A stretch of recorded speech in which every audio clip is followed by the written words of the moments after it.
Во однос на анализата на трошоците, која што ние се обидовме да ја направиме, значи, за вкупно 5 години од имплементација на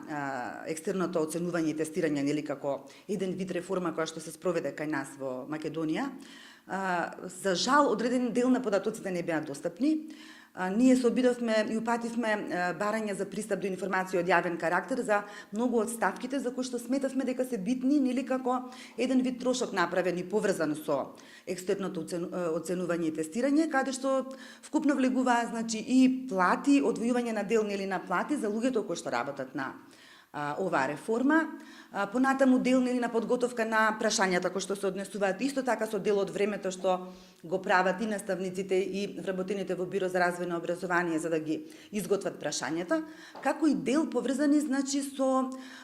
самото тестирање, односно ангажирани оценувачи и така натаму, за да може целиот проект да се изведе. За жал, за одреден дел од податоците не добивме податоци, за еден дел морам да речам дека добивме, но проблемот беше што тие се испарциализираа меѓу повеќе одговорни институции во процесот практично, вклучувајќи го тука Министерството за образование, Бирото за развој на образование и Државниот испитен центар. Така што во еден дел се обративме на посредни податоци, односно оние податоци што се достапни во буџетот на Република Македонија, кој што е планиран, нели, за оваа намена, каде што пронајдовме две ставки, тие се однесуваат во однос на подготовката на тестовите, значи за севкупниот период околу 2.930.000 денари потрошени практично за таа намена и за самото екстерно проверување, значи за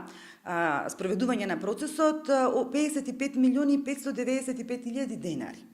Што значи, сега, тоа е во однос на планираниот буџет. Значи, потешко беа достапни понатаму податоците за реализираното, па ние одевме со некоја, да кажеме, 90%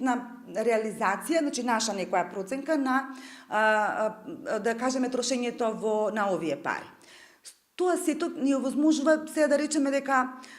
севкупно тој износ е некои непотполни милион евра, околу 856, значи дури непотполни 900.000 евра, што и не се многу за 5 години, но тоа реков за жал еден дел од податоците ни останаа недостапни. А делот што го добивме како информација за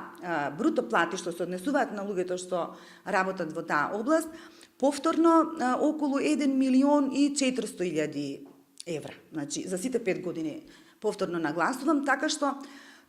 тоа, да кажеме, значи, околу 2 милиона и неполни 500.000 евра, со тоа што ние би можеле од една проценка, дека тоа не се многу пари, еден дел велиме недостапни трошоци, треба да се види колку уште други ставки можеби останаа непроценети, меѓу која ќе ја напоменам, например, ставката што се однесува во однос на електронскиот систем кој што е набавен за самото тестирање на учениците, како и негово одржување со текот на годините, кој што пак практично не е влезен во буџетот на овие институции, туку во буџетот на Министерството за информатичко општество и администрација, така да севкупната проценка на вистина, да кажеме, не е сеопфатна, но може да даде одредена слика за тоа колку трошоци се потрошени и во однос на исплатливоста на оваа реформа.